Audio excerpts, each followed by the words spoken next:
Welcome to God's 5 Minutes with Pastor Ed Wilson. Reach him at gods5minutes@gmail.com. Now, here's Ed Wilson with God's 5 Minutes. Hello, friends. The book of Esther describes how the young beauty by that name, who was raised by her kinsman Mordecai, obeyed him to her blessing. Esther obeyed the commandment of Mordecai like as when she was brought up by him. The picture is sweet of the lovely young Jewess, orphan daughter of captives in a foreign land, making the best of the life available to her and the family where she spent her girlhood. Esther 2:21 further, in those days when Mordecai sat in the king's gate, two of the king's chamberlains, Bigthan and Teresh, of those who kept the door, were wroth and sought to lay hand on the king Ahasuerus. And the thing was known to Mordecai, who told it unto Esther the queen, and Esther certified the king thereof in Mordecai's name. And when inquisition was made of the matter, it was found out. Therefore they were both hanged on a tree, and it was written in the book of the Chronicles before the king. Apparently, Mordecai had a judicial office in the king's court, and also an apartment located by the great gateway to the imperial palace. Well, this gate was about 50 feet long and was part of a proportionally massive wall. Various rooms had been built into it, such as held provisions and provided ready rooms for guards and others charged with governmental affairs. We may suppose it was a breeding ground for plots and intrigues, as government facilities so often are when people have idle time and love to gossip about their masters and sometimes conspire against them. Bigthan and Teresh were eunuchs who as chamberlains had the task of watching over the king as he slept. Committing a homicide against a sleeping king would have certainly been possible for these cunning schemers. They must have often heard his soft suspirations as he lay helpless in his bed. But they were careless in discussing their plans, and Mordecai learned of them. Why would they hate him? There could have been many reasons.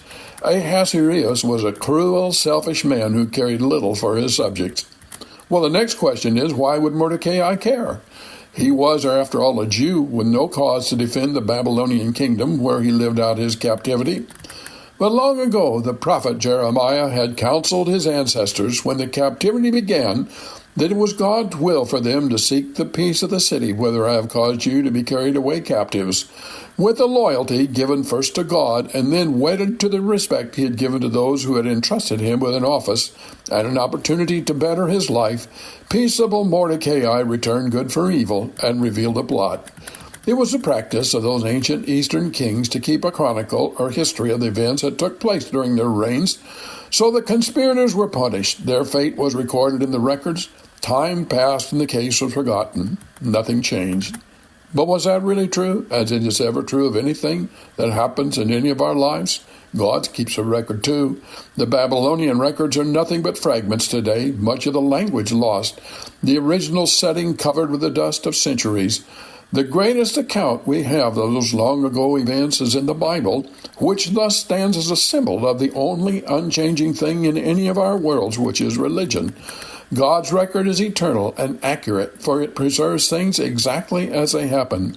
Do you think these events were mere coincidence, a matter of being in the right place at the right time, the normal concourse of life? Oh, no, friend.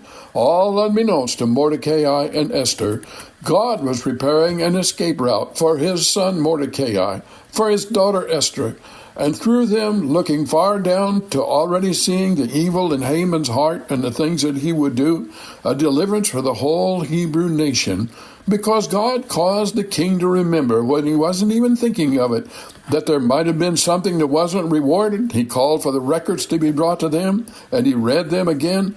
What incidents has God planted in your life or in my life that we didn't realize were things he was using to prepare our future? Friends, only eternity will tell. In any case, we do well to be loyal, to be honest, to be true. Have you talked to God today? You have been listening to God's 5 Minutes with Pastor Ed Wilson. Reach him by email at godsfive-minutes@gmail.com. Tune in next time to hear more encouraging thoughts from God's Word on God's 5 Minutes with Pastor Ed Wilson.